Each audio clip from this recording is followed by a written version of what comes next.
ধরেন এক্সাম্পল যে জাহান্নাম যেতে হবে, আপনি বলবেন আমি জাহান্নামে আগুন যেতে পারবো না, ধরো এখানে 500 কোটি টাকা দিলে হবে তোমার? আল্লাহ বলে 500 না, 5000 না, 5 কোটি নয়, এই পৃথিবীর পরিমাণ সম্পদ এবং এর সাথে আরো 7 পরিমাণ পৃথিবীর সম্পদ দেওয়া হয়, আল্লাহর আযাব থেকে সেদিন এক জাররা পরিমাণ তুমি রেহাই পাবা না। সুতরাং আর যার এগুলো আর থাকা সত্ত্বেও সে হজ করলো না, ভাই যাতায়াত ব্যবস্থা আছে, অর্থনৈতিক ব্যবস্থা আলহামদুলিল্লাহ আছে, শরীরের অবস্থা ভালো আছে, বললো না, আল্লাহ রাসূল কি বলছে জানেন? বলতে পারি, এটা বলে খারাপ দেখা যাবে। আল্লাহ রাসূল বলছে সে ইহুদি হয়ে মরো, নাসারা হয়ে মরো, আমার কিছু আসা যায় না। বলি নাউযুবিল্লাহ। অর্থাৎ আপনি তো, আমি তো মুসলমান, আমি হজ করলাম না, করবো পুরা তৈরি হয়ে গেলে 4 জন মিলে আমাকে উনছেরা বসাই হজ করাবে। বাংলাদেশে হজে হাজিরা বেশি ঘোরা যায় এশিয়া দেশে, তখন হজ করবো, কিন্তু এর মধ্যে আর হজ হইল না, করতে পারলাম না। আল্লাহ রাসূল বলছে সে ইহুদি মুসলমান হইতে পারবে না, কারণ আল্লাহ রাসূলের বদয়া, এটা আল্লাহ রাসূলের বদয়া। সে ইহুদি বলো, খ্রিস্টান হয়ে বলো, আমি রাসূলের কিছু আসা যায় না, তার জন্য সুপারিশ নাই, সে আমার উম্মত না। নাউযুবিল্লাহ। এই জন্য আপনাদেরকে আমি ওয়াজ করি, ওই দোয়ারে গেলে ভাই জানেন একটা সূরা, জানেন একটা সূরা, জানেন না আল্লাহ রাসূল সম্পর্কে একটা কিছু, জানেন না একটা অর্থ, জানেন না ইসলাম, জানেন না হালাল হারাম, সে ওখানে যাওয়ার পর বলে ভাই আপনি সুইজারল্যান্ড যাবেন না, 150 টাকা টিকিট করে সুইজারল্যান্ড যাবেন না, 150 টাকা দিয়ে মক্কা শরীফ ঘুরে গিয়ে নিজে পেতে পারেন যে আল্লাহ দেখিয়েছি, সাথে হাজি মোহাম্মদ হাজিরা রাখা যাবো, আপনি 150 টাকা দিয়ে ওখানে ঘুরিয়ে সুইজারল্যান্ডে ঢুকা, তো হাতে মনে করছে এটা সুইজারল্যান্ডের মতো একটা নিদর্শন, বড় বড় ভালো ভালো আল্লাহর ঘর মক্কা মদিনা দৌড়তে চলে যায়।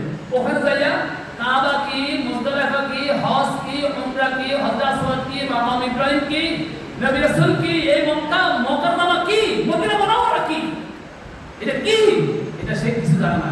এই জন্য হাতে যাইয়া সেলফি তোলে, হাতে যাইয়া তো ছবি মানে আসবে না, কিছু জানে না, হাতে আসছে এখানে পিকনিক হিসাবে, ট্যুর হিসাবে কদিন পর পর যায়, আল্লাহ দিলে বছর বাইরে 3-4 বার বেড়ানো যায়, কিন্তু নৈতিক চরিত্র এখন পর্যন্ত ভালো হয় নাই, এখন পর্যন্ত হালাল হারাম মানতে পারে না, এখন পর্যন্ত নামাজি হতে পারে নাই। আল্লাহ তাআলা বান্দা করেন। সেই জন্য আমি আপনাদেরকে একটা কথা বলি, কথা শেষ করছি আমার পক্ষ থেকে।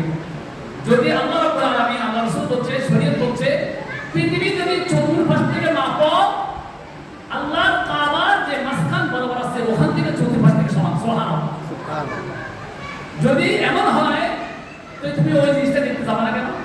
যদি এমন হয় সেখানে লক্ষ লক্ষ নবীর পা পড়েছে আদম থেকে শুরু করে, তুমি ওই স্থান যাবা না, ওই পায়ের মধ্যে, ওই জায়গার মধ্যে তোমার পা পড়াবার ফেলবে না কেন তুমি? যদি এমন হয় মুহাম্মদুর রাসূলুল্লাহ সাল্লাল্লাহু আলাইহি ওয়াসাল্লামের জন্মস্থানও সেটা, মৃত্যুস্থানও সেটা, এবং সেখানে এখন আছে, তুমি ওখানে যাবা না, কি মানবে তুমি? যদি এমন হয় আল্লাহর কাবা বরাবর আল্লাহর আরশ আজিম উপর রয়েছে, তুমি সেটা দেখতে যাবা না কেন? যাবা না কেন? যদি এমন হয় সেখানে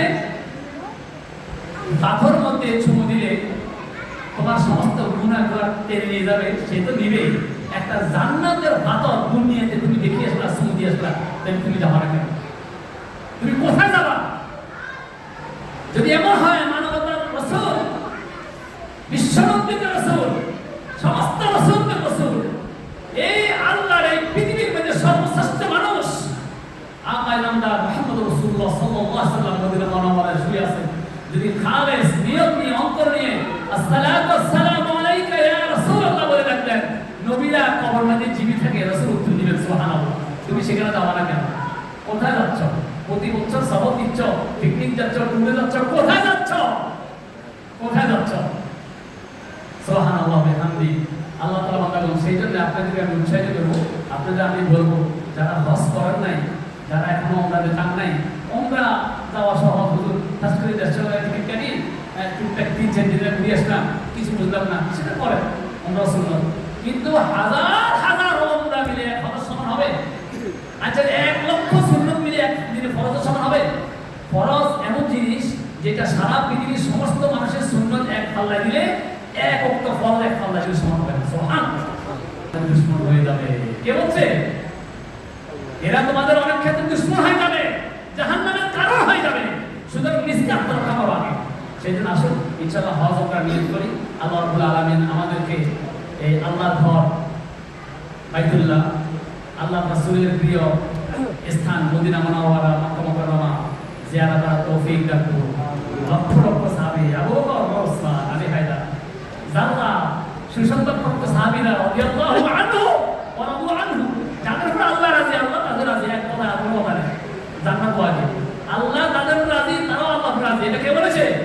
তার মানে জান্নাত ফ্রি। ওইসব জান্নাতি লোকদের অবস্থার সাথে আসসালামু আলাইকুম ইয়া আবু বকর, সুবহানাল্লাহ, ইয়া উমর, ইয়া ওসমান, ইয়া আসহাবে রাসূলুল্লাহ সাল্লাল্লাহু আলাইহি ওয়াসাল্লাম, আপনাদের উপর শান্তি নাযিল হোক। এর একটা শান্তি দেওয়া, সালাম দেওয়া তৌফিক সৌভাগ্য কারো নেই।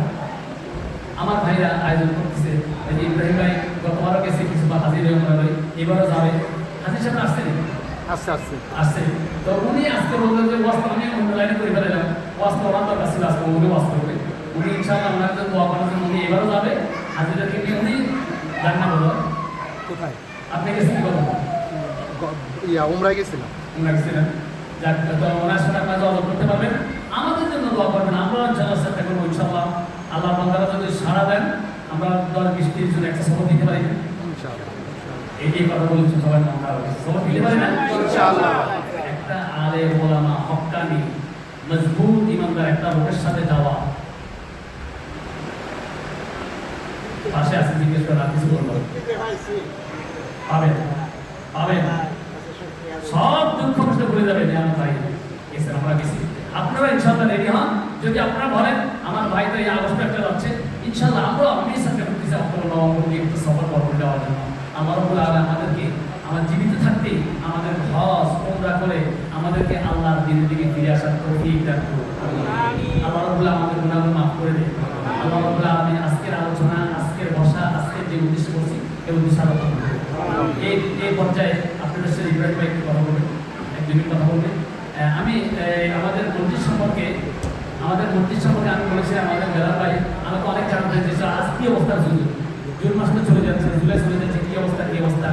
আসলে আমি শুক্রবার বলেছিলাম বড় অনেক সহজ কার্যক্রমগুলা, কাগজপত্রগুলা, যে কাগজপত্র হয়ে যাবে আগামী সপ্তাহ রোববার, শনিবার বা মঙ্গলবার আগামী তাইলে দেখা যায় পরিবর্তন 1 মাস পর হয়ে গেছে। এরকম জটিলতার কিছু অবস্থার কারণে আর আবেগ দিয়ে বেশি তাড়াতাড়ি কোনো কাজ করলে গাছ যেটা তাড়াতাড়ি টিকা লম্বা হয়, এটা আবার কিছু বেশি বাঁচে না। যেটা গোড়া থেকে বাকি যদি বড় হয়, এটা গোড়া মজুদ থাকে। এই জন্য একটু দেরি হচ্ছে, আমি এতটুকু জানি, বাকিটা আমার ভাই একটু রিভিউ করে। বর্তমান মসজিদে কি অবস্থা, কি আছে?